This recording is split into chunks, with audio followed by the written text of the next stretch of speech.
Primora Brasil, sejam bem-vindos a mais uma Sabatina OA. Hoje nós recebemos aqui, para entrevista do portal O Antagonista, o candidato do PRTB à Prefeitura de São Paulo, Pablo Marçal. Quem vai entrevistá-lo sou eu e Carlos Graeb. Boa noite, candidato, seja bem-vindo.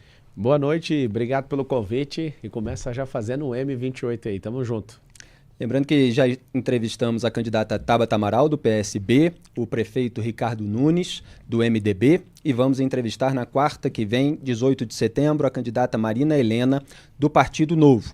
José Luiz da Atena chegou a marcar, mas cancelou depois de passar por exames médicos e ainda não remarcou. E Guilherme Boulos decidiu, no dia seguinte, a sabatina com a Tabata, não participar aqui da Sabatina OA. Candidato, muito obrigado pela sua presença, evidentemente.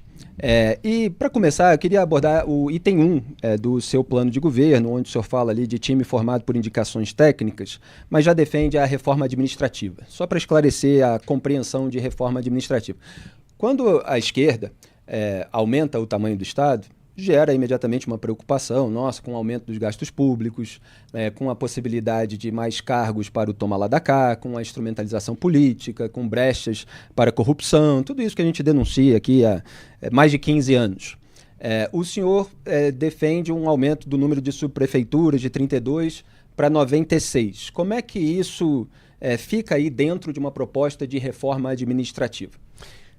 Antes de responder essa pergunta, de novo, Boulos, arregão, toda emissora séria ele desmarca porque ele não consegue combinar com os cupinchas dele. Aqui você já sabe que é uma emissora séria por conta disso. O da Atena, a gente já está vendo ele jogar a toalha.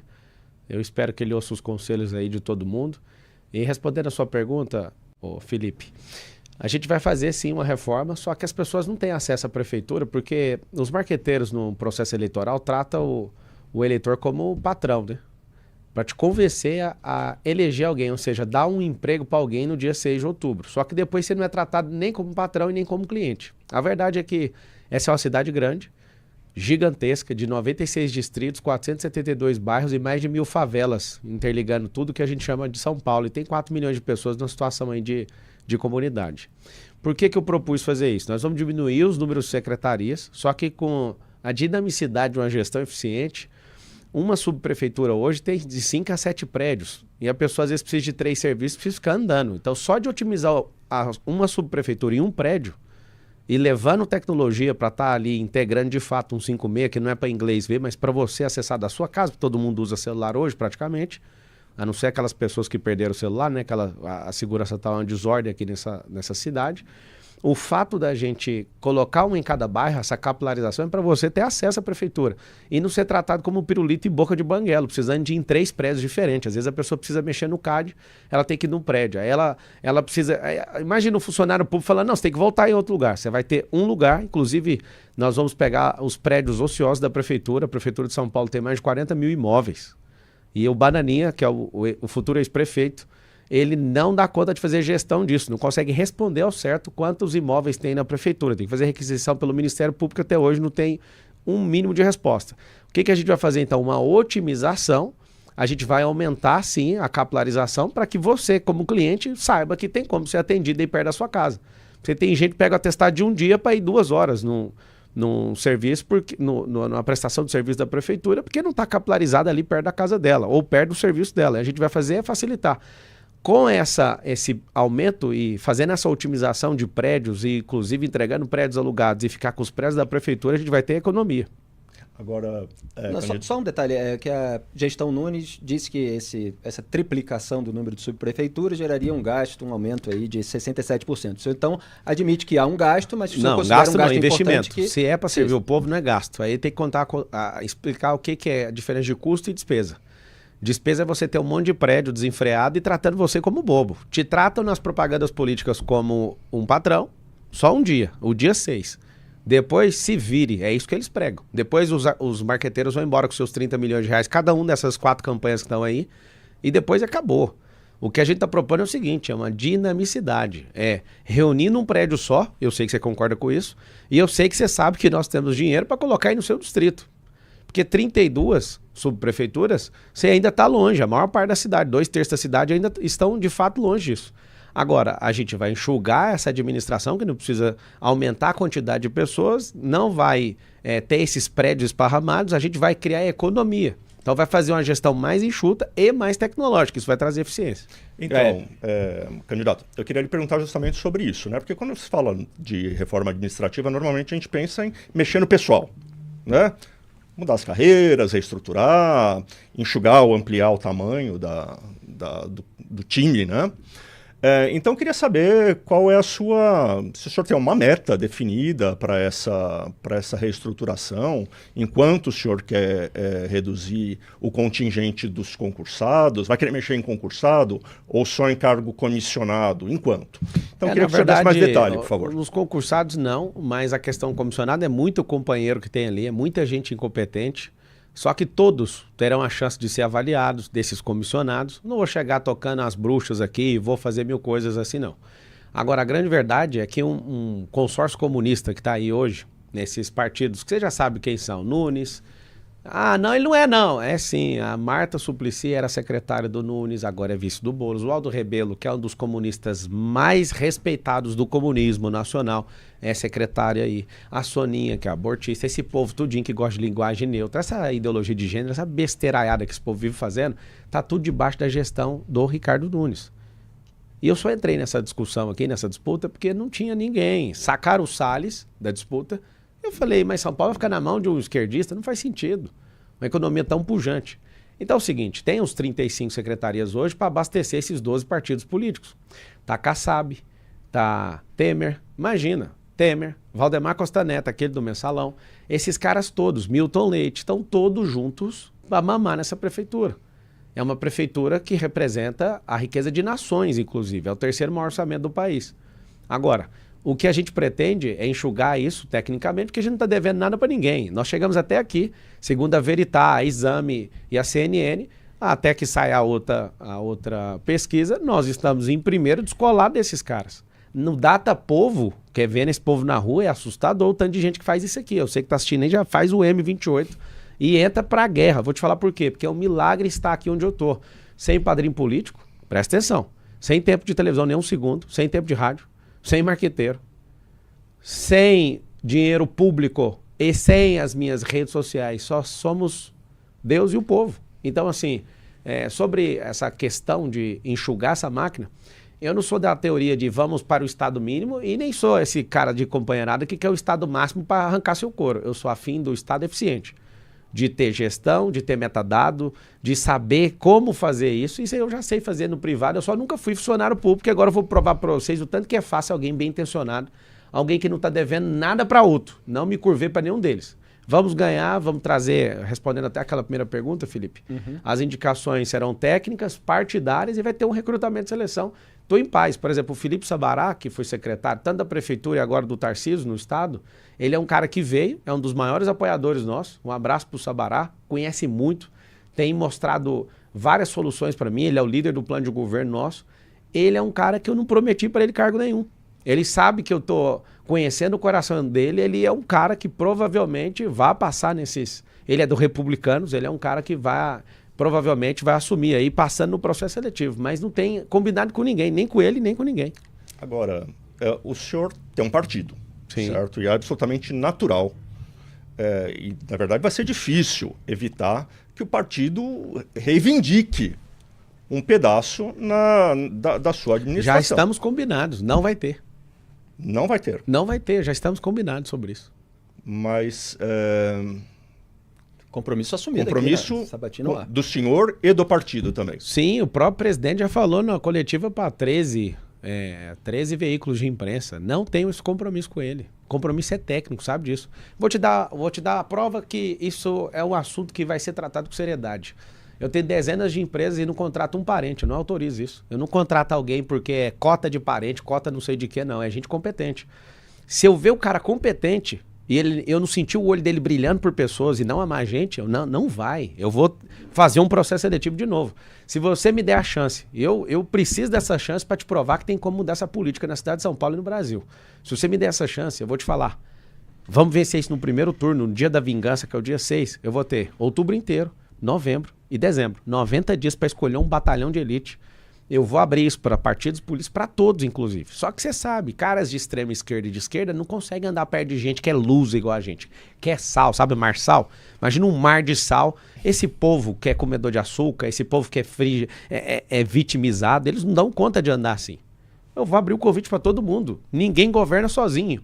Vou compor com esses governos, só que eu vou fazer isso ganhando com o povo. Significa que eu não tenho que pedir para eles o que eles querem. Eu vou dar as posições que eu achar que é necessário para cada um. Dá licença, só para completar esse assunto, candidato. São cerca de 130 mil funcionários aqui na prefeitura, e desses comissionados devem ser uns 15 mil, 17 mil, alguma coisa. É gente pacas, certo? Então, como blindar uma máquina desse tamanho da presença de gente do mal? Porque assim, eu imagino que o senhor vai fazer esse processo de seleção para os secretários, não dá para espalhar, o senhor não vai poder estar presente na seleção. Nós vamos criar um braço dentro da prefeitura, né, um serviço de inteligência para investigar todos os secretariados, todo mundo vai ser investigado. Nós vamos trazer transparência. Eu, como influenciador que fui, eu mostro a minha vida é aberta. Tanto é que ninguém tem dificuldade de achar. Tem mais de 1000 vídeos meus e stories praticamente infinitos da minha vida. Nós vamos fazer isso na gestão pública. A gente tem que mostrar o que a gente está fazendo. Inclusive, vai ser problemático para alguém que tenha má fé tentar sentar numa cadeira de secretário na cidade de São Paulo, porque ele vai ser investigado só de entrar. Então, assim, meu compromisso com a cidade de São Paulo é muito simples. Não vou aceitar qualquer um. Eu prefiro o jeito que tem coração, que gosta de gente, porque nós vamos apresentar para você, tá? Vou fazer no modelo empresarial para você ver que a gestão pública vai mudar. Apresentar toda semana resultado. Que jeito? Quantas pessoas foram beneficiadas? Vamos lá. A gente tem que fazer mais de 30 milhões de metros quadrados de calçada na cidade de São Paulo. Você sabe por quê? Não é porque eu tô afim de andar na calçada, não. É porque 30% das pessoas que se acidentam e dão entradas na UPA aqui na cidade de São Paulo é em decorrência de queda em calçada que está estragada ou sem calçada. Você imagina um absurdo desse? A gente fazendo um mutirão para resolver isso. Aí o que eu quero? Tá aqui nessa pasta, eu quero saber qual que é o plano de concluir esses 30 milhões de metros quadrados. Ah, mas isso é do dono do imóvel. Nós vamos pôr pressão com mutirão, a prefeitura vai na frente. Nós vamos fazer o que precisa ser feito. Por quê? Porque gente está perdendo a vida. Gente está se machucando, gente está ficando improdutiva por isso. Isso está impactando negativamente na cidade. Posso fazer uma última? Diga. Desculpa, só sobre esse assunto. Se houver pressão depois da eleição do seu partido, o senhor sairia do partido para evitar que... Se for para descumprir o que eu prometi para o povo, sim. Já me considera assim. Eu já falei para a família, Fidelix, para o presidente, eu quero continuar no partido, desde que esse partido ele comece do zero. Existem pessoas, né, que estão sendo apontadas ali, todas que eu pedi para que saíssem, todas saíram. Agora, a gente está num período eleitoral, estão tentando fragilizar de todo jeito, porque não consegue me parar, não consegue me acertar, não consegue me domar nos debates, não consegue fazer absolutamente nada, porque eu vou ser o próximo prefeito, eu já sou. E eu não falo de arrogância, não, eu falo com vontade de servir. Agora, se esse partido tiver intenção errada, eu já deixo claramente, o meu partido é o Brasil, eu não vou curvar a cabeça para partido, isso pode até custar a eleição que eu estou falando, mas eu quero ter a certeza que você está votando em alguém que tem princípio e tem valor. Eu não vou nunca baixar minha cabeça. Nunca. Se tiver alguma coisa escusa, não vão de forma nenhuma. Eu vou me curvar a isso. Candidato, um ponto central aí nas suas propostas é a geração de 2 milhões de empregos. Eu vejo até em entrevistas, quando o senhor é questionado sobre temas específicos, às vezes o senhor abre a resposta falando da criação de 2 milhões de empregos como um pressuposto para solucionar outros problemas também. Como é que o senhor chegou a esse número e como pretende viabilizar isso? É mais de 3 vezes o que o Banana está conseguindo gerar. Ou seja, o cara não é empreendedor, o cara não entende que investimento em emprego diminui gasto na segurança pública. Quando você vê eu abrindo essa resposta, é que todo mundo tem que saber que o maior direito social que existe no mundo chama-se emprego. O bem fundamental é a vida, mas se tiver emprego, significa uma ocupação. A pessoa está produzindo, a pessoa pode cuidar da vida dela através do emprego, sabe o que acontece? A criminalidade cai. Só que por que eu estou abrindo essa resposta? Porque ela é a mais lógica de todas para a cidade de São Paulo. A cidade de São Paulo precisa de capilarização de emprego. Então, dá para abrir 2 milhões de empregos? Vou voltar para você que está aí me assistindo. São 2 milhões de CNPJs. Um emprego por CNPJ. Aí você fala, não, mas tem micro e pequena empresa que não dá conta. Pois é, mas tem empresa que dá conta de abrir mais 10 mil com incentivo fiscal. Mas se você for tirar uma média linear, a gente consegue fazer o quê? Um emprego por CNPJ. São 1.000 favelas, 2.000 empregos por favela. Aí eu te pergunto de novo, você acha que a gente, o povo de São Paulo, não consegue gerar isso? Cadê as indústrias que foram embora? Perdemos a vocação com a indústria, temos que fechar convênios com o Tarcísio, que é com o governo do estado, por ICMS. Nós queremos fazer, sabe o quê, ô Felipe? Nós queremos colocar empregos nas periferias para aumentar a sua qualidade de vida, para você passar mais tempo com seu filho, para você não ter que ficar arrastado nesse transporte coletivo dessa forma. Eu estou andando nas ruas e fazendo carreatas, eu vejo a energia do povo indo embora depois de um transporte coletivo, assim, ó. A pessoa trabalha pra caramba e depois vai arrastado naquilo ali de volta. Imagina você, eu quero que você imagine, você que está assistindo, um emprego perto da sua casa, e a gente dá benefício fiscal para uma empresa que emprega 80% das pessoas, no mínimo, que moram no mesmo bairro. Você imagina o que vai mudar? Imagina você ir na pé para o seu serviço. Imagina você pegando uma bicicleta para ir no seu serviço. Ou pegando uma condução que leve no máximo 10 minutos e não 3 horas para você ir para o serviço. Vai acontecer isso. Como é que vai funcionar isso? Nós temos 38 cidades em volta da cidade de São Paulo, essa é a região metropolitana. E essas 38 cidades, muitas pessoas, elas vêm para dentro do centro expandido da cidade. O que a gente vai criar é um amortecedor de fluxo, que vai ser um cinturão de 120 quilômetros de empresas mesmo. Vai ser uma faixa empresarial, onde a gente vai dar emprego aqui para você que está no seu emprego aí na cidade de Tiradentes. Estou aqui, o emprego está aí. E quem estiver vindo de fora para procurar emprego aqui dentro também, para aí, é um amortecedor de fluxo. Ninguém tinha pensado nisso antes. Só para você entender a dimensão hoje da cidade, o Rodoanel tem 177 quilômetros e fica por fora da cidade de São Paulo. Não terminou os 44 da Rodoanel Norte, mas acredito que ajudando o Tarcísio a gente vai terminar em definitivo antes de terminar esse mandato. E aí sabe o que vai acontecer? Vai ter um anel interior de 120. Esse anel é de empresas com empregos para vocês aí. A maior solução de todas. Vai diminuir criminalidade, vai aumentar o seu desfrute como paulistano ou você que resolveu morar aqui. E você sabe o que acontece? Um povo que não se estressa, vai gerar menos poluição na cidade, vai aumentar também a qualidade da saúde. A gente vai investir melhor nessa cidade. Esse número é para os 4 anos, só para ter uma ideia de prazo. 1.460 dias. E nunca é o governo que gera emprego. Quem gera emprego são os empreendedores. Pois é, essa é a minha questão exatamente. Como é que o governo pode estimular isso? Para de ficar com extorsão, igual muita subprefeitura está extorquindo um monte de empresário, criando fiscalizações que não são educativas. Contem comigo, vocês que são empresários, donos de bares e restaurantes. Eu sei o tanto que vocês estão sendo extorquidos, vocês sabem, né? Porque a reclamação sempre que eu encontro vocês. Nós iremos ser parceiros, sabe por quê? Porque vocês, em paz, vocês geram emprego, emprego gera renda, renda diminui a inflação. Então é muito simples. Não vamos tratar com terrorismo o empresário. Quem está assistindo aqui agora tem que saber que empresário é povo. O empresário, a pessoa fica pegando no pé. Você veio da iniciativa privada. Não existe dinheiro público, todo dinheiro é privado. Todo mundo veio da iniciativa privada. Sabe por quê? Porque nós somos um povo e alguém que vai abrir uma empresa, ele é um CPF que abre um CNPJ para servir outros CPFs. Eu vim de escola pública, Felipe, e cansei de ver professores despreparados tacando pau em empresários. Empresário é explorador. É mentira. Empresários estão criando o futuro para essa cidade e para esse país. Só que é o povo. Vamos parar com essa briga.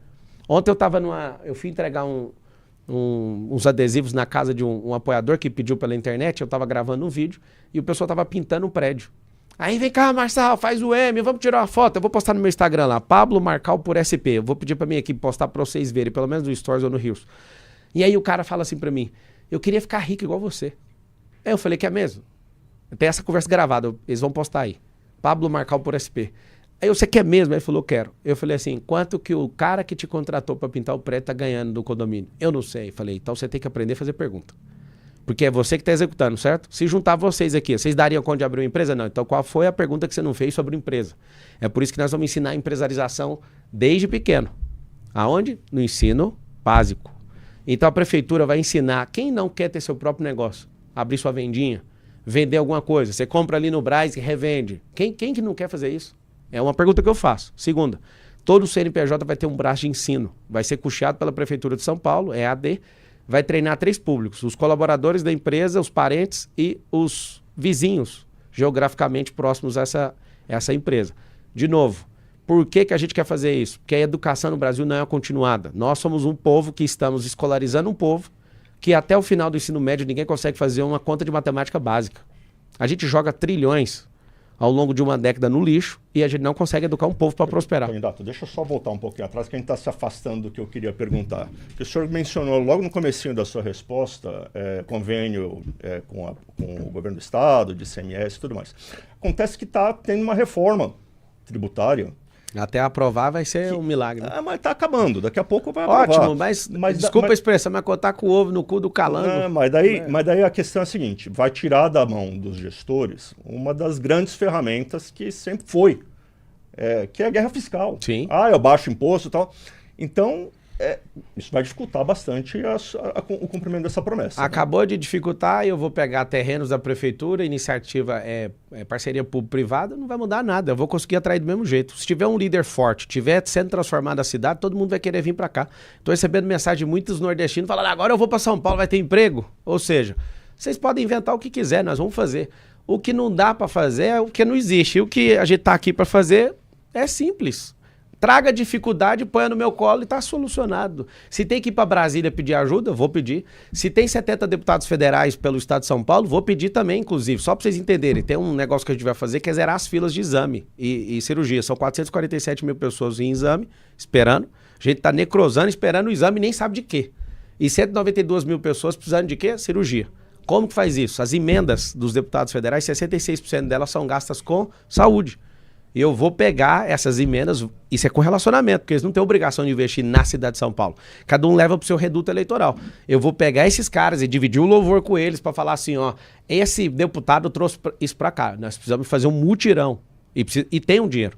São 70, pelo menos uns 38 vai ajudar veementemente e nós vamos dar o louvor para eles. Falar assim, ó, esse hospital, o que a gente está fazendo aqui, esse convênio, o que a gente está trazendo para a cidade de São Paulo é mais recurso, não só os 120 bilhões que vai ser recorde no ano que vem, mas também as emendas que cada deputado federal pode trazer, porque quase 70% delas é para a saúde. Candidato, o senhor falou em triplicar o número de guardas civis metropolitanos, né?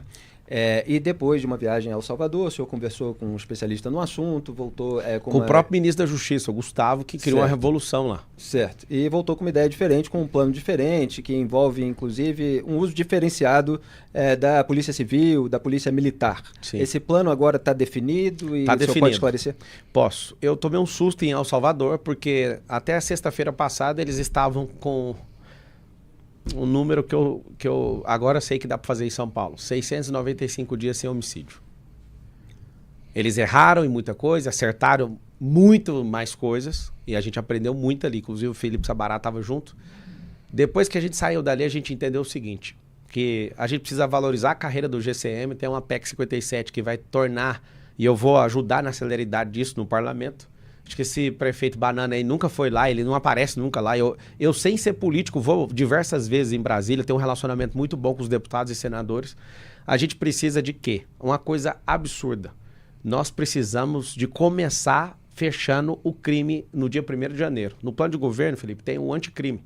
O anticrime, a gente vai fazer um jejum de crime e a gente vai contratar, de acordo com a disponibilidade do caixa da prefeitura na operação delegada, a quantidade máxima de policiais que tiver. Por quê? Porque a gente tem que começar forte e a gente vai estender isso para a Polícia Civil. Caso não tenha policiais para cobrir isso, a gente vai chamar da reserva, inclusive. Por que isso? Para quem está assistindo não sabe o que é operação delegada.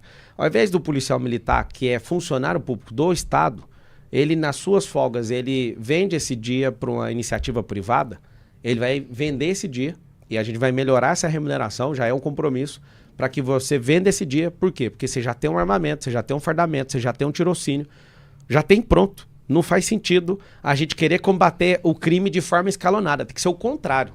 Nós temos de investir, isso eu ouvi da boca de quem entende, e é o único país do mundo que está completando quase 2 anos sem homicídio.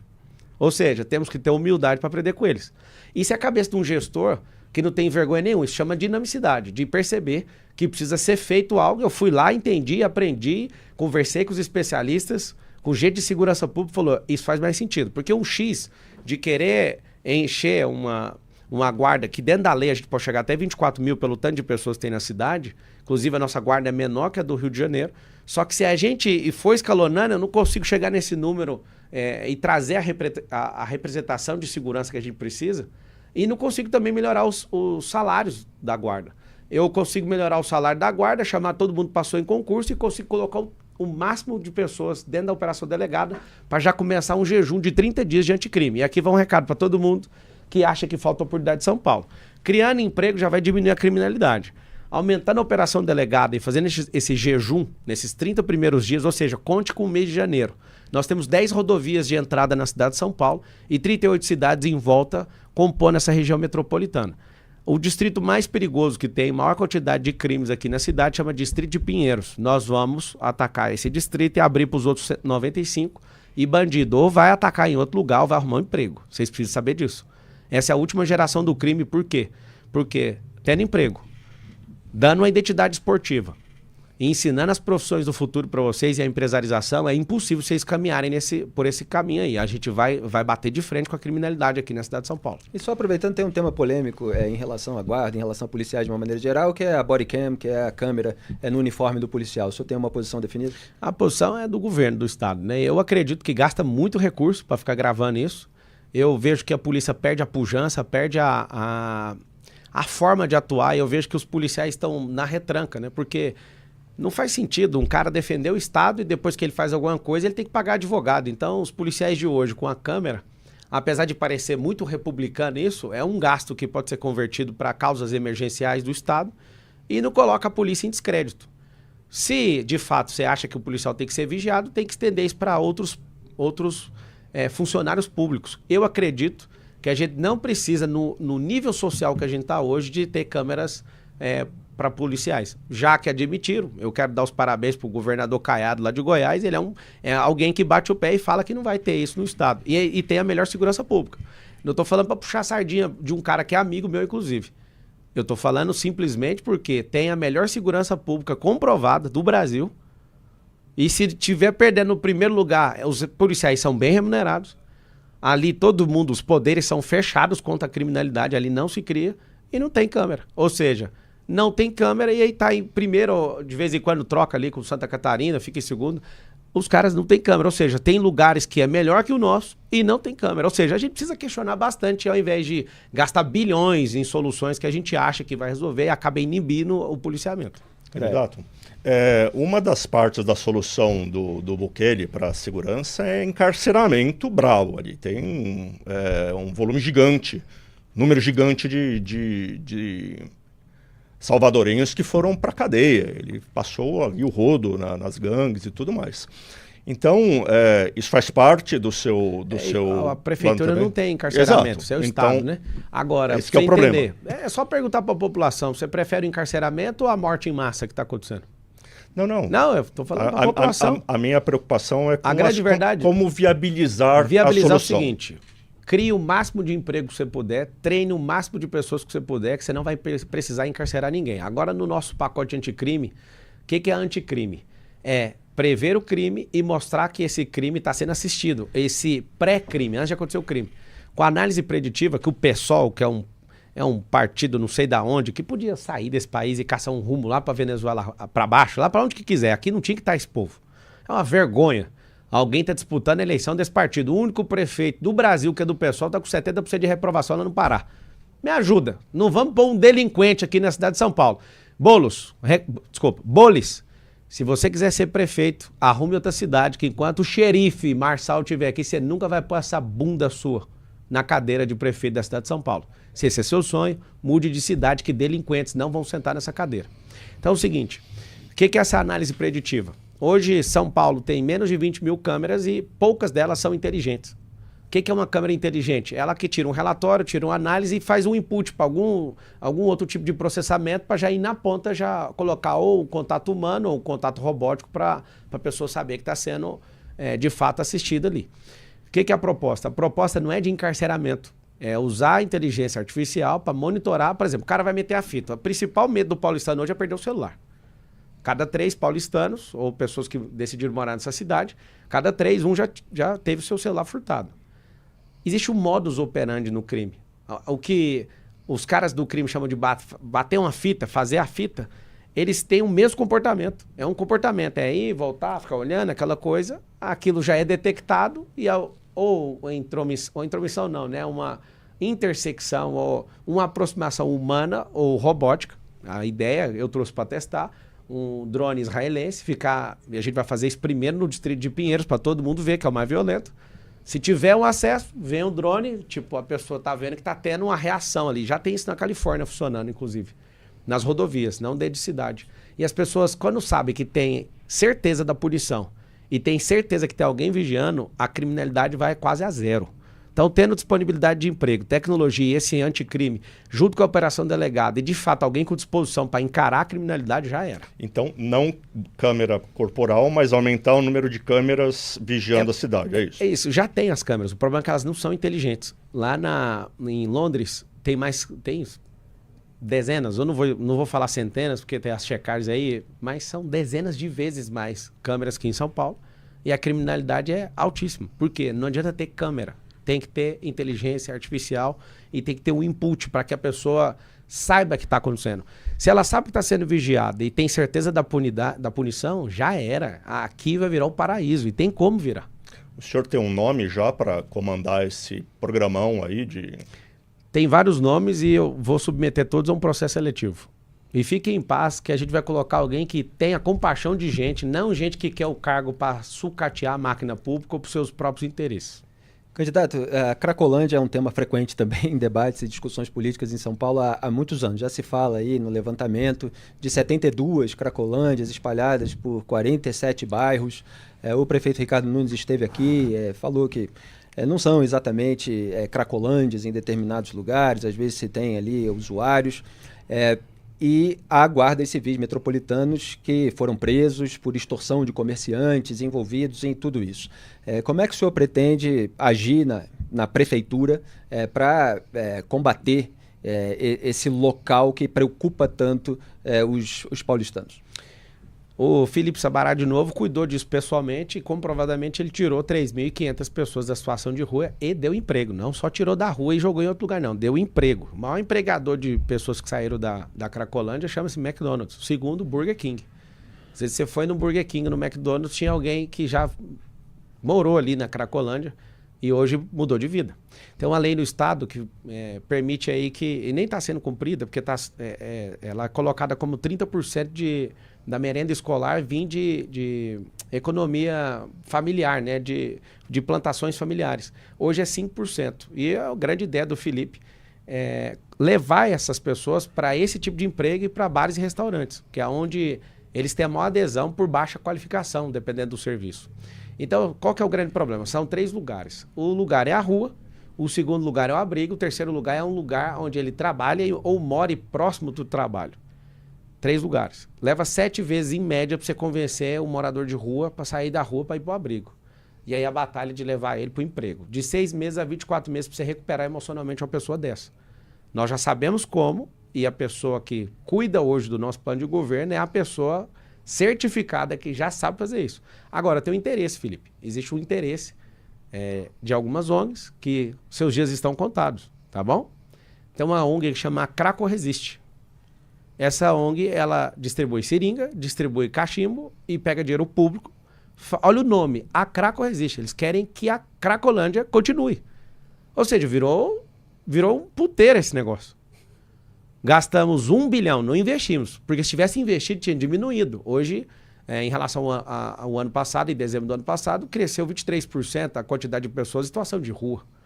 Então não faz o mínimo sentido uma bodega dessa. Estamos gastando dinheiro, gente distribuindo seringa e gritando em praça pública que aquilo tem que continuar. Não, nós vamos dar emprego para todo mundo, nós vamos tirar essas pessoas. Agora eu sei o que está acontecendo. Tem 645 cidades no estado de São Paulo. Não tem mendigo em nenhuma outra cidade. Eles ficam exportando os mendigos para cá. Nós vamos responsabilizar através do Ministério Público toda a cidade que fizer isso.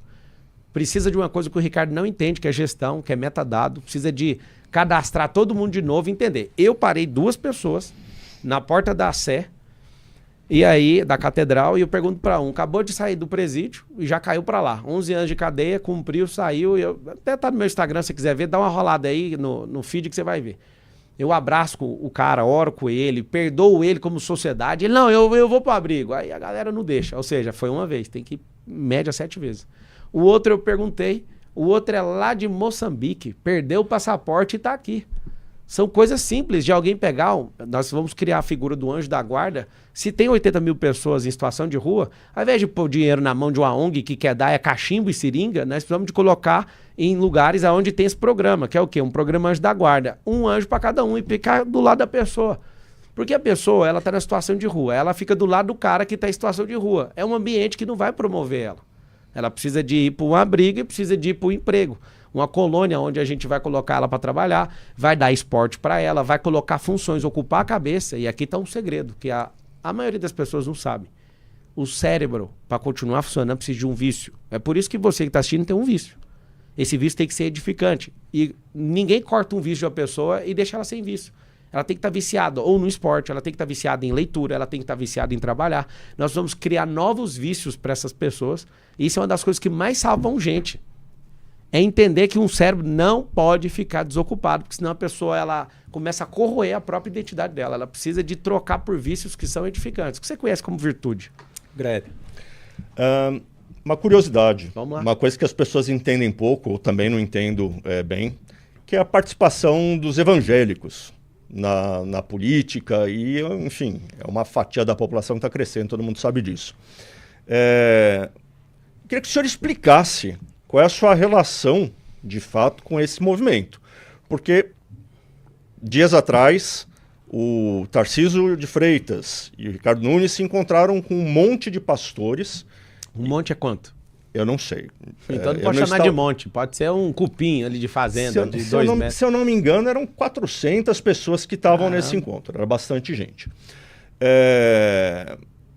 Enfim, estavam discutindo uma resistência à sua candidatura. Tem o Silas Malafaia, que todo mundo sabe, que vive soltando cobras e lagartos contra o senhor.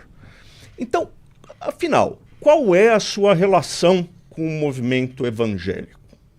Eu sou evangélico. Eu me converti com 9 anos de idade. Eu sou da Igreja Videira, desde quando eu sou adolescente. E o problema do Silas é que a gente tem os mesmos princípios e valores, só que a gente desentende nas decisões eleitorais. Ele sempre toma decisão errada. Já apoiou o Paes, já apoiou Lula, ele já apoiou o Alckmin, ele já apoiou o tanto de cara. Ele já foi resistente em começar a apoiar o Bolsonaro, até que o Bolsonaro virou uma onda e colocou o Bolsonaro debaixo do braço. Eu não tenho nenhum problema com ele, falar a verdade pra você. E você não vai me ver desrespeitando ele, inclusive. Agora, existem pessoas que a gente tem que analisar o que elas têm com a máquina. Você falou 400 pastores, eu acho que foi 40 lá na segunda-feira. E o que chamou todo mundo tem contratos, tem benefícios com a prefeitura. A prefeitura com a máquina na mão, você não sabe o que ela está fazendo. Vocês nem imaginam. É um milagre eu estar aqui. Então, eu quero fazer um desafio. Qualquer pastor que quiser apoiar o Nunes, fale publicamente e não faça como o Estevão Hernandes, que postou e apagou. Porque os próprios membros não estão com eles. As pessoas não votam por cabresto. A direita não tem dono, a direita é livre. Os conservadores são livres. Você vai entrar nas páginas do Silas, ele geralmente tem 500 comentários, 1000 comentários. Todas as últimas 9 postagens dele, fora as pregações que ele está fazendo, as últimas 9 sobre mim tem 70 mil, 40 mil, 30 mil e 90% é arrebentando com ele. Por quê? Mandando, as pessoas mandando, vai cuidar da sua igreja, vai cuidar das ovelhas. E aqui meu respeito ao Silas, porque ele foi um combatente. Só que a igreja, ela não é dona de movimento conservador. O pastor não manda nisso. A igreja gloriosa, a igreja de Cristo, é uma igreja que transforma pessoas e tem que dar o espaço para as outras. Agora, ele levantar tantos testemunhos contra mim, o incômodo do Silas é que ele está vendo que eu estou sobressaindo. E em 2022 ele fez a mesma coisa. Ele se levantou contra mim. Todos os pastores desse país, e todos os padres desse país, e todo mundo que é religioso, se de alguma forma você viu eu falando alguma coisa ou tem algum tipo de comportamento, meu coração é ensinar, você pode me corrigir. Eu te dou essa liberdade para você me corrigir. Eu não tenho problema nenhum. Agora, hoje eu vi, por exemplo, o Bolsonaro compartilhando, e saiu até na imprensa, vídeo de eu falando coisas. E por que você está desesperado com o quê, Bolsonaro? Por que você está preocupado com um garoto de 37 anos? Você já foi presidente da República. Eu só te servi até agora. Não estou entendendo por que você está fazendo isso. O Eliabe, que está perseguindo o Davi aí, pra que isso, cara? Ajuda o Hamas, vocês abandonaram o Hamas no Rio de Janeiro. Dá pra ver que vocês abandonaram, pra deixar o Paes ganhar no primeiro turno. Ajuda aí, cara. Aqui em São Paulo tá resolvido, vai ser Marçal no primeiro turno. Cuida aí da vida de vocês pra lá. As postagens aonde Bolsonaro fala de Nunes não tem adesão do povo que colocou ele na presidência da República. Não existe. O povo não é bobo. E diferente do povo de esquerda, a direita não tem dono. Acabou. O senhor já Agora, acredita- só aproveitando essa frase, porque o senhor fez uma postagem ali, acho que foi o story do Instagram, comparando o senhor e Bolsonaro a Davi e Saul, que Davi está esperando o fim do reinado de Saul. Sim. Então o senhor seria Davi, Bolsonaro seria Saul. O senhor está O esperando Nicolas o fim do reinado do Bolsonaro sim, para mas assumir? Sim, todo Porque o senhor mundo. diz, a direita não tem dono. Sim, Seria sim. para assumir o quê? Ou o Nicolas é Davi. Eu posso ser um Davi. Todos aqueles que são a nova geração, não é que eu tô pegando a identidade do Davi, que é um combatente, não. Eu posso ser. Eu acredito que o Nicolas vai ser presidente do Brasil. Ele é um tipo de Davi. Para mim, o maior orador dos 513 deputados. Isso não é uma pretensão minha. A gente tem que se preparar para isso. Agora, se você quiser entrar a fundo, o próprio Saul perseguia Davi, porque ele não gostava de ver o povo levantando Davi. E no contexto, que fica muito parecido, o Silas se levanta como o irmão mais velho. Ele é Eliabe. Eliabe faz o quê? Quando o filisteu estava lá, o Golias, falando mal do povo de Israel, ele estava lá falando e ninguém teve coragem de ir para cima. Quem é o Golias hoje? O comunismo. E você não vê mais o Bolsonaro com aquele discurso. O discurso que fez a gente colocar ele lá. Você vê um Bolsonaro na retranca, alguém que em 2021 pediu para todos nós falar, nós autorizamos. Nós falamos, nós autorizamos. E ele foi lá e fez aquilo que ele fez. Em 2021 ficou todo mundo esperando ele fazer o que a gente falou. E hoje o Silas me cobra, alguém me cobra alguma coisa, se ele, presidente da República, não deu conta de fazer, não teve coragem de fazer, hoje quer colocar para um candidato à prefeitura de um partido nanico. Certeza, Bolsonaro, que você está fazendo isso? Certeza que você está ligando aí, postando coisa e mandando para os deputados tudo, pedindo para o Silas bater em mim, sendo que você não deu conta de fazer o que você, quando o presidente não conseguiu, se curvou para o Centrão, tirou o Salles, tirou o Geyer de Goiânia, para perder a eleição lá, que é o combinado lá, porque o Geyer estava em primeiro, tirou o Geyer. Eu nunca vi o Geyer tão sem graça, ele não vai poder falar, ele vai ficar em silêncio. Mas eu vi os combinados com o Centrão, pra quê? Pra ver se resgata o que ele deseja. Fazer o quê? A grande verdade é, nós somos a liberdade. Eu não vou curvar pra isso, eu não tenho combinado com o Valdemar Costa Neto, eu não tenho combinado com outro partido, então não tem como acatar a ordem de alguém que tá curvando pro Centrão, não tem o que fazer. Eu nunca vi um Centrão tão poderoso aqui em São Paulo. Lamento. 2026, você conseguiu ser elegível? Eu vou fazer campanha para você, fique em paz. Agora, você não conseguiu, a gente tem que virar a página do Brasil. A gente tem que entender isso. Não adianta. Bolsonaro nos trouxe até aqui, às vezes ele não vai levar a gente em lugar nenhum mais. Que se levante mais 1000 Bolsonaros, que se levante 1000... O Silas já tá bom, já um só já tá de bom tamanho.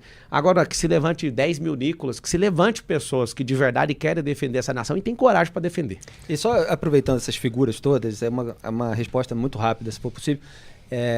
Até o prefeito Ricardo Nunes usou um vídeo seu falando de Rei Salomão. Por que o senhor se refere daquela maneira ao Rei Salomão? É um o senhor diz corte. que não é para venerá-lo, que ele é um neném, e aí Não, ele usou então, isso esse para é um corte, né? Que eu sempre falo de Salomão. dizer que os cristãos respeitam menos Pablo Marçal. Qual é a sua posição? Na verdade, ele está querendo me impor contra os cristãos, mas ele apoia aborto. Né? Ele é católico, segundo ele fala, não sei quantas vezes quem vai na missa no ano, só que ele que tá falando que vai demitir gente se não fizer o aborto. Tá hoje, ele acabou de falar no Estadão, eu postei, o povo tá puto com ele. Agora, pegar corte meu. Por que você falou? Primeiro, o vídeo tá sem contexto. Porque eu sempre ensino Salomão e uma das coisas que eu mais ensinei foi Provérbios até hoje e cito todos os momentos da minha vida. Na multidão de conselheiros há sabedoria. 3.000 anos. Quem falou isso? G de Dias. Agora, por que eles estão pegando os cortes? Você só pega no pé de alguém quando você não dá conta de pegar na mão. Bananinha, já acabou o seu governo. Para de gastar o dinheiro da prefeitura. Tá tocando 7.000 obras no desespero. Só que aquilo que precisa, que é dar saúde pro povo, você não dá conta. Demitir funcionário público porque não quis fazer o que você mandou fazer com o negócio de vacina, você demitiu. Gente que não fizer o aborto, você falou com a sua boca que você vai demitir. Você é um canalha. E eu vou pegar eu vou auditar essa prefeitura inteira e vou te pôr na cadeia ano que vem. Você pode escolher outro nome pra mim se você não estiver na cadeia ano que vem. Agora, se você é a favor da impunidade, vota nessa banana aí. Se você entendeu o que eu tô falando, eu vou passar um pente fino e tudo que você fez com creche, tudo que você tá fazendo com PCC, com ônibus, você vai se lascar, camarada. Você não é homem pra sentar nessa cadeira. Você foi tacado aí. Você vai se lascar com Mas isso. tem algum contexto para dizer que contexto não é se deve simples. venerar e que ele é um neném? Claro. Só para explicar. Não, isso é uma expressão. Eu peguei e falei do Salomão, o maior respeito que eu tenho, só que eu falei para as pessoas assim, cara, tudo é Salomão. Salomão termina em Eclesiastes falando assim, tudo é vaidade. Ou seja, ele é um ser humano normal. E tem gente que fala, mas ele tinha sabedoria. Ele não era sabedoria. Quem deu a sabedoria para ele foi Deus. No final da vida dele, ele se curva para outros deuses, foi desobediente. Por que você não pode ter o pensamento crítico em relação a isso? Por que uma pessoa não pode avaliar e ver o final da vida da pessoa? É igual o Silas, começou muito bem e está terminando mal se ele não parar com isso. Às vezes as pessoas começam bem e terminam mal. Salomão é um exemplo que pediu sabedoria para Deus e terminou mal. Todo cristão sabe disso.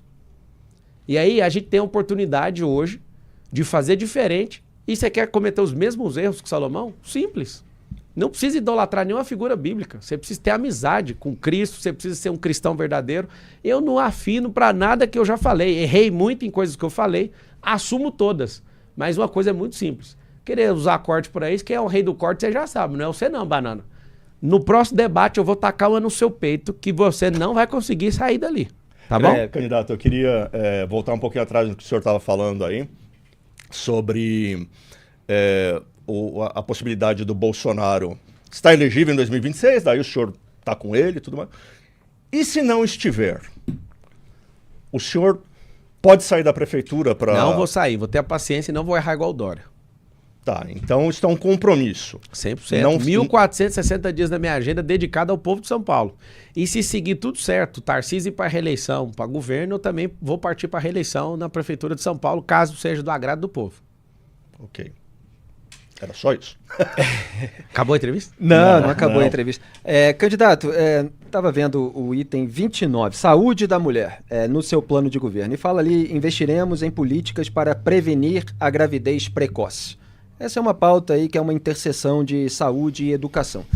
O tema da educação sexual gera muita polêmica divisiva entre esquerda e direita. Então, como investir em políticas para prevenir a gravidez precoce? Não Isso envolve algum tipo de educação sexual?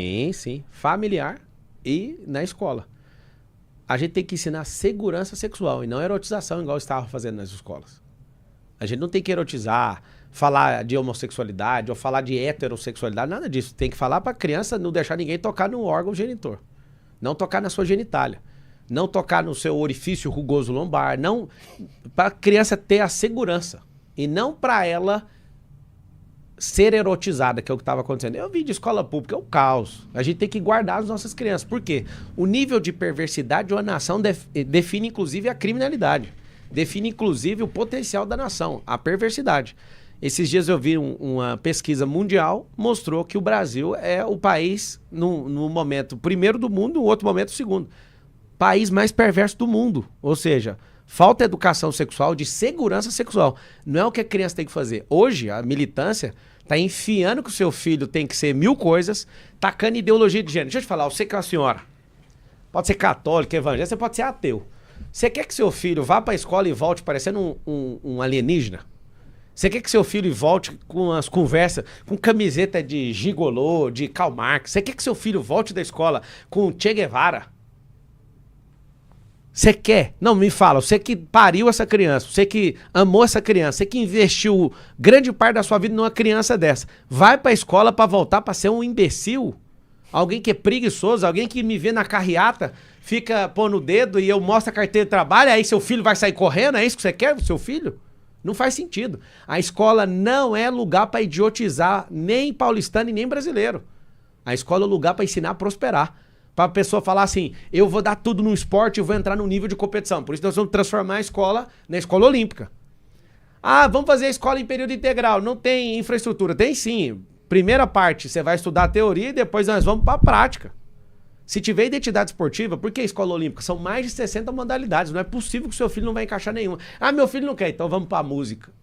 Ah, meu filho não quer, todo mundo vai aprender a empreender. Não, seu filho não quer, meu filho, então inventa, porque se você não quer todas as boas coisas da vida, invente algo novo pra você. Vai ser astronauta, vai mexer com outra coisa. Mas bandido você não vai virar, não. E nem esse povo que parece alienígena. Esse povo que não tem fundamento nenhum, que não vai pra lugar nenhum. Ah, mas você tem que respeitar as diferenças. 100% vou respeitar, mas é a sua cabeça definindo o que você vive, não a gente tendo que curvar a sociedade pras loucuras da sua cabeça. Me ajuda. Tô de saco cheio disso aí. Meu nome é Marçal.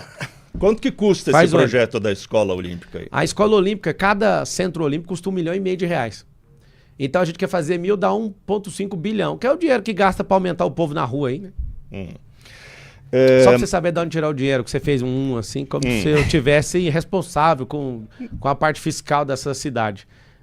eu vou revisar todos os contratos da prefeitura, só na revisão já vai ter dinheiro. Nós vamos tirar todos os ladrões da prefeitura, já vai ter dinheiro. Tirar os esquemas desse tanto de partido, já vai ter dinheiro. Vai ter dinheiro, menino. E tem recorde, ano que vem são 120 bilhões. Eu vou parar só para te explicar o que é bilhão. Pensa você colocando para governar R$1 bilhão um cara que não entende 1 milhão. Esses candidatos aí, esses lero-lero que estão aí. 1 milhão em segundos, para você criar uma dimensão aí na sua cabeça. 1 milhão em segundos dá 11 dias. 1 bilhão em segundos dá 32, de 31 para 32 anos. Nós estamos falando 32 anos vezes 120, é o caixa da Prefeitura de São Paulo. Destes, quase 28 bilhões a gente vai gastar com educação. E seu filho não está sendo alfabetizado, não tem escola em período integral, nós não estamos formando atletas, nós não estamos ensinando educação financeira, nós estamos investindo quase 30 bilhões. E esse povo sai de lá sem saber achar um emprego. Candidato, Oi. outra coisa. O senhor usou essa semana aqui a expressão vou banir livros sobre comunismo. Eu não estava presente no evento lá da Bienal, onde o senhor estava, mas vi essa expressão repetida em diversas reportagens. Eu falei, foi para isso mesmo, para repetir no jornalismo. A ideia que a única coisa boa não repete, essas aí repete. A ideia é banir livros de escola, de biblioteca? Tudo que tiver pornografia infantil, tudo que tiver estimulando a erotização infantil, aborto, tudo que vá contra a tradição do povo brasileiro, contra o vernáculo, a coisa mais linda que a gente tem culturalmente é a língua portuguesa. A gente não quer falar todos, a gente não quer cantar o hino nacional. Desfiles desse solé, vai cagar. Seus filhos não vão cantar desse jeito. Isso não existe, isso é um desrespeito, inclusive é uma contravenção. Por que que o Bolis não está respondendo por isso? Eu vim de escola pública, a gente cantava o hino nacional todo dia. Foi só parar de cantar o hino nacional que esse inferno desses malucos, desses comunistas, começaram a cantar desfiles. Que é desfiles? Calma, candidato. Eu tô calmo. Deixa eu avançar um pouquinho nesse assunto. O senhor, por exemplo, teve uma... Só um pouquinho. É natural, nós vamos colocar livro de empreendedorismo, de educação financeira, de tecnologia, de profissão do futuro, de empresarização. Acho que não vai ter tempo para ficar lendo essas balelas que não levam a lugar nenhum. Mas é o senhor que deve escolher os livros, então. Não, tanta gente inteligente, não é possível. Como é que faz? Imagina. Como é que faz a seleção dos livros? Quem vai fazer isso é o secretário de Educação com equipe técnica. Só que aí o prefeito vai pegar uma bica e vai colocar. É proibido colocar livro de idiotização. Nós não vamos romantizar a idiotização na cidade de São Paulo. Tô de saco cheio. É meio vago isso, não, né? Não é vago, meio não. Preocupante. Não, isso não é meio preocupante, não. É preocupante. Você quer pornografia infantil para as crianças? Não, mas o quê? a gente usa palavras que podem ser interpretadas de várias maneiras. O senhor falou, por exemplo, eu vou banir o comunismo. Isso pode querer dizer 1 milhão. Não, isso aí tinha que criminalizar no Congresso Nacional. Isso nunca prestou em lugar nenhum. Isso aí, ó, é o seguinte. Nós, como povo, precisamos amadurecer a ponto de criminalizar, assim como criminalizamos no Brasil o nazismo. Porque o comunismo matou mais gente que o nazismo. Esse povo vem com essa conversinha fiada e depois vira uma Venezuela que perde a eleição e não sai nunca mais. A gente está numa discussão brava sobre liberdade de expressão aqui no Brasil e o senhor está falando contra a ideia de liberdade de expressão. Não, eu não quero que criança seja erotizada. Eu não quero que criança aprenda o hino nacional errado. Eu quero saber quem que é normal nessa cidade que quer que a criança já saia da escola pública torcendo e votando no PT. Eu quero que ela aprenda política, eu não quero que ela seja alguém já saia de lá militante. Eu não quero que seu filho saia de lá parecendo um alienígena. Eu quero que seu filho seja um esportista, seja um empreendedor, seu filho seja um músico, que seu filho seja um funcionário público. Eu não quero que ele seja um alienígena improdutivo, erotizado, que caia na perversidade para destruir essa cidade e essa nação. Isso não é censura, isso é lógica. Eu sou o cara mais censurado. Me censuraram para subir num caminhão, censuraram as minhas redes, censura tudo que eu tô fazendo, censura tudo, beleza. Agora, nossos filhos, você pode contar comigo, não serão erotizados. Se o livro é para erotizar, vai lá, põe a mão na sua genitália, esfrega. Mas isso o senhor tem um exemplo existe. disso? Ah, mas agora eu vou ter que pegar a Biblioteca Nacional e te mostrar. É claro que você sabe que isso existe, é só pesquisar, ué. Tá bom.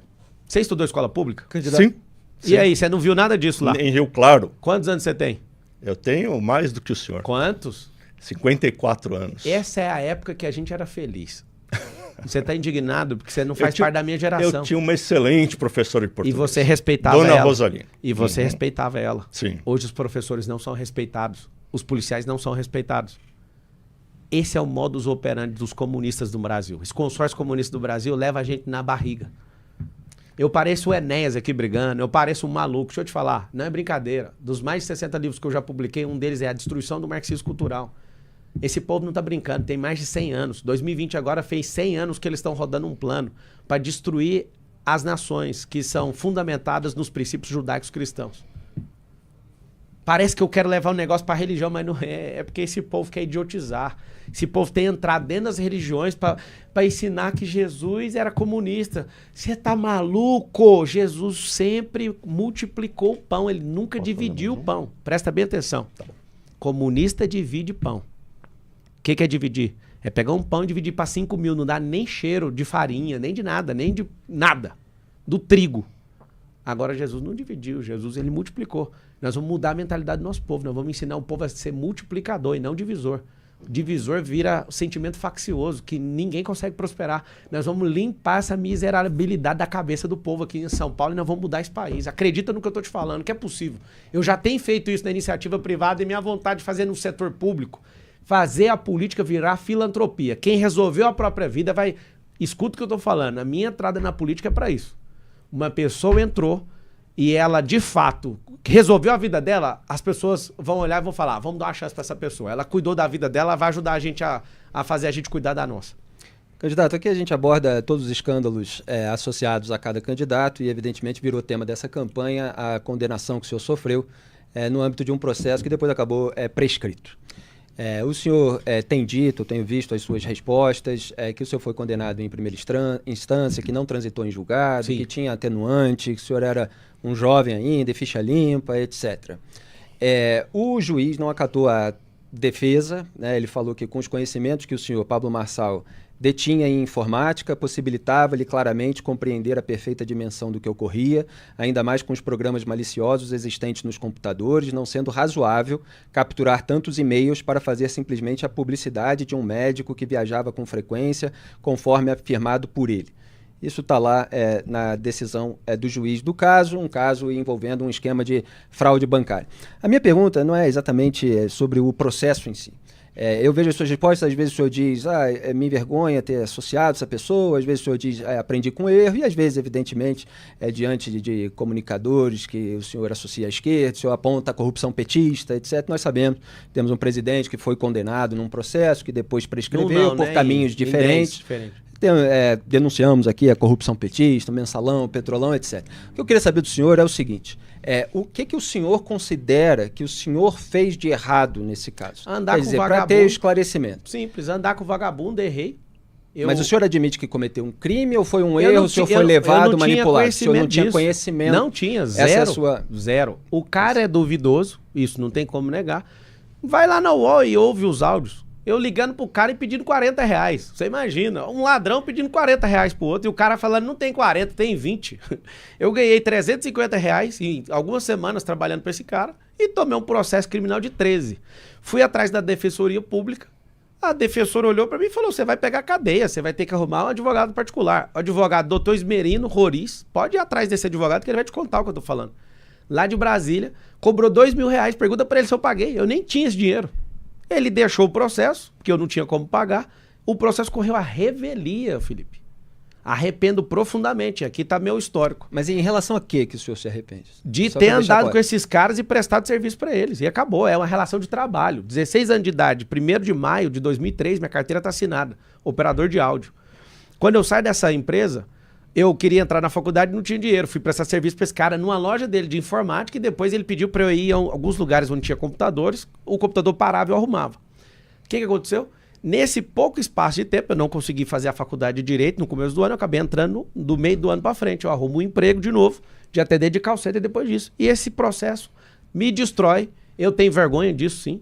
Eu acho que isso mancha a reputação de uma pessoa, mas eu posso fazer o quê? Foi condenado, foi prescrito, isso não tem mais nenhum impacto na minha vida. Quando o senhor diz assim, eu era um jovem, queria pagar a faculdade, queria ajudar a casa, Sim. etc. Então, o senhor se envolveu com essa pessoa. Mas então o senhor se envolveu sem saber que era nada errado. Não era sabia, uma situação... eu descobri no processo. Porque assim, agora, parece que é uma ele situação fazia? em que o senhor estava num certo desespero, uma certa necessidade. Não é desespero, mas precisava aí... de ajudar, né? Eu já, só pra você entender, Sim. se fosse um bandido, eu não ia ter 13 anos de carteira assinada. Logo que eu saí disso, eu já arrumei um emprego de atendente de call center e cresci nessa empresa, fiquei quase 8 anos nela. Agora, vai fazer 20 anos esse processo. Agora, vai fazer 20 anos. Por que tá mexendo nisso o tempo inteiro? Eu já falei que eu errei. Errei de andar com esse cara, eu poderia... Que era o pastor de jovens. Sim, tinha um vínculo de confiança. Isso é um negócio que eu entrei e na hora que eu vi que eu estava metido, não estava nem entendendo. Eu não tinha compreensão. Logo depois disso, eu entrei na faculdade de Direito, eu não tinha compreensão de delito, que eu estava fazendo alguma coisa de errado, eu estava consertando o computador. E o cara é seu patrão, te paga ali por semana, algumas vezes pediu alguma coisa ou outra, eu fiz. Os áudios mostram que o senhor estava coletando... Não era eu, a máquina ficava fazendo sozinha, ele controlava isso por acesso remoto. Ele fazia isso e pode perguntar para ele. Inclusive, esse cara mora no Paraguai hoje, eu fiquei todo esse tempo sem falar com ele, eu acabei de falar com ele recentemente. E ele gravou um vídeo, eu vou soltar para todo mundo. Ele me pedindo perdão porque é uma relação de trabalho. Ele me ferrou com isso. Só hoje que eu pensei, por que eu não processei esse cara? Ao invés de ter deixado esse processo correr de jeito, eu tinha que ter processado dele com a relação de trabalho. Porque eu trabalhei numa loja de informática dele e depois fui prestar esse serviço e acabei me ferrando. A sociedade, se esse é o assunto que aperta tanto, eu quero pedir perdão para vocês por não ter sido perfeito com os meus 18 anos de idade. Me perdoe como sociedade, eu errei andando com vagabundo e depois disso, uma coisa eu quero deixar claro, eu sou alguém que odeia injustiça. Você não acha ato escuso meu, você não vê eu entrando em nada de ilicitude, zero. Eu estou numa disputa para prefeito de São Paulo, você tem que ver, eles estão revirando tudo, as minhas empresas são todas auditadas, eu estou 100% em paz.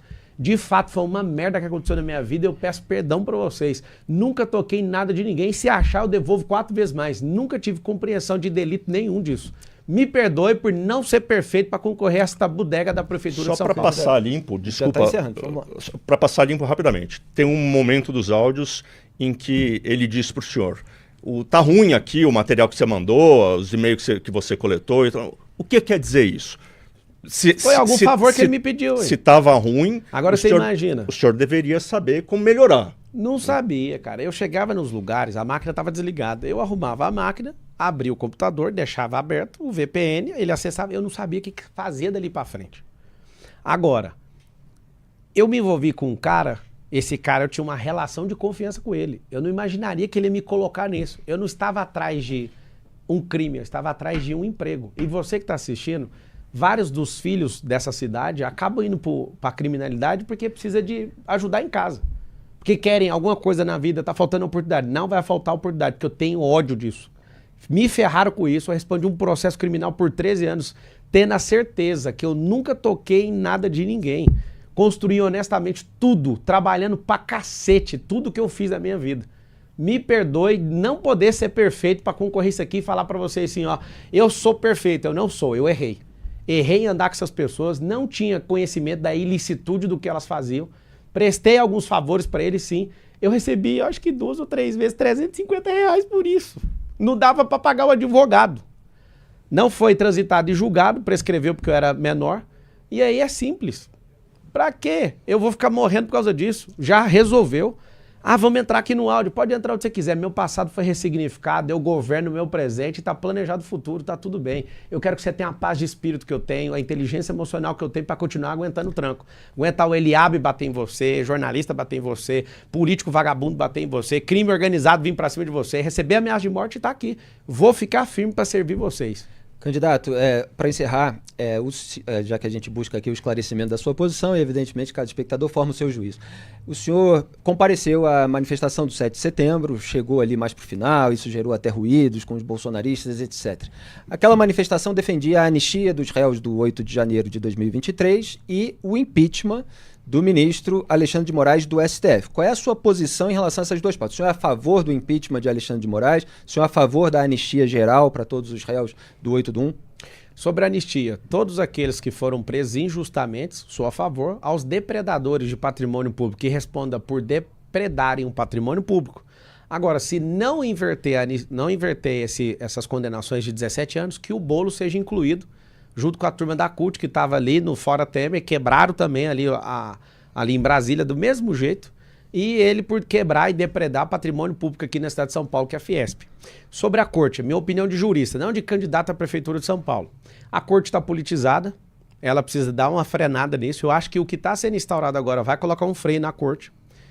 O que a gente precisa é cobrar quem? Os parlamentares, principalmente na pessoa dos senadores. Só para você ter uma noção, Felipe, a minha candidatura a presidente do Brasil em 2022, você sabe quem cancelou ela? Alexandre de Moraes. Foi cancelado por ele. Depois eu virei candidato a deputado federal e fui eleito. O ministro Lewandowski foi lá, suspendeu a liminar e anulou todos os atos. Não tem problema nenhum na candidatura. Eles me garfaram ali. Agora, eu tenho minha opinião jurídica. Fiquei 5 anos na Academia de Direito. A Suprema Corte está politizada e está legislando que não é um poder originário dela. Ou seja, temos um Congresso Nacional fraco e aqui eu vou tocar a bola pro Pacheco e pros senadores. Eu acho que falta poucos para isso resolver. Vocês precisam se posicionar. Se eu tivesse rabo preso com alguém... O senhor apela à autocontenção, mas não diz claramente se o senhor é contra ou a favor do impeachment. Vamos lá, você já viu meu Instagram? Entra no meu Instagram agora, Pablo Marcal por SP. Eu postei um vídeo em collab com quem? Com o senador Cleitinho. E o senador Cleitinho tava fazendo o que no vídeo? Falando, gente, olha aqui, ó, tem que cobrar aqui. Falta esse senador, esse. Se eu, de fato, tivesse o rabo preso, eu ia fazer uma collab com o Cleitinho, que não tem rabo preso com ninguém, para ele usar a minha... É só para esclarecer a sua posição. Muito simples. A corte inteira, não é uma só. E todos os atos que foram revelados pela Folha de São Paulo tem que ser todos apurados. Agora, vocês, senadores, precisam pegar esse negócio, que é competência de vocês. Se precisar de um candidato a prefeito para falar de Supremo Tribunal Federal, coisa que o Silas não cobra do Nunes, e nem precisa cobrar de outros, mas cobra do Nunes. Não tem coragem de falar. Okay. A verdade é simples. Vá no meu Instagram agora e vê uma collab minha com o senador. E ele tá lá cobrando. Falta esses senadores. Se eu tivesse rabo preso, eu ia fazer collab com o senador da República pedindo para senadores assinar. Vocês têm que entender o que é competência. A competência é do Senado, o Senado tem que fazer. Candidato, demos aqui o nosso tempo, já agradecendo a sua participação, a sua presença aqui no Estúdio A. A gente tem dado 30 segundos finais. Por favor, em 30 segundos, um recado aí diretamente para o público. Mais de 400 mil pessoas aqui, agradeço. Essa é uma eleição que vai mudar o país. E tá aqui, ó. Pega esse número, decora ele. Você que não é de São Paulo, consiga o voto de São Paulo. Você que pode parar o que você está fazendo para vir para cá, precisa de uma guerra aqui. Eu tô contra a máquina municipal, federal, estadual. Todos contra mim, menos o povo. Na rua é assustador, o tanto de gente fazendo M. Guarda esse número aqui, ó, 28. Eu tô firme aqui, não tem nada que me faça curvar para esse sistema. Nós vamos entrar nisso e nós vamos mandar esses comunistas para lá da fronteira, onde eles quiserem, eles que se virem para cuidar da vida deles para lá. Eu amo esse país, eu amo essa cidade e nós vamos recuperar o sonho dos fundadores dessa cidade. Ser uma cidade de fé, de trabalho e de prosperidade. Vota no 28. Um beijo para vocês. Vou abrir uma live agora que eu vou para outro canal de televisão aí, para Jovem Pan e no Instagram Pablo Marcal por SP e a gente troca ideia lá, tá? Abraço. Obrigado vocês pelas perguntas. Eu acredito que São Paulo agora vai para um novo rumo. Um beijo no coração e que Deus nos abençoe e tenha misericórdia da gente ter um delinquente como o Boulos. Trabalha, porque depois não adianta chorar. Eu tô firme aqui remando e só paro de remar quando eu estiver na Prefeitura de São Paulo. Muito obrigado, candidato, pela participação na Sabatina OA, que Faz continua o M. na quarta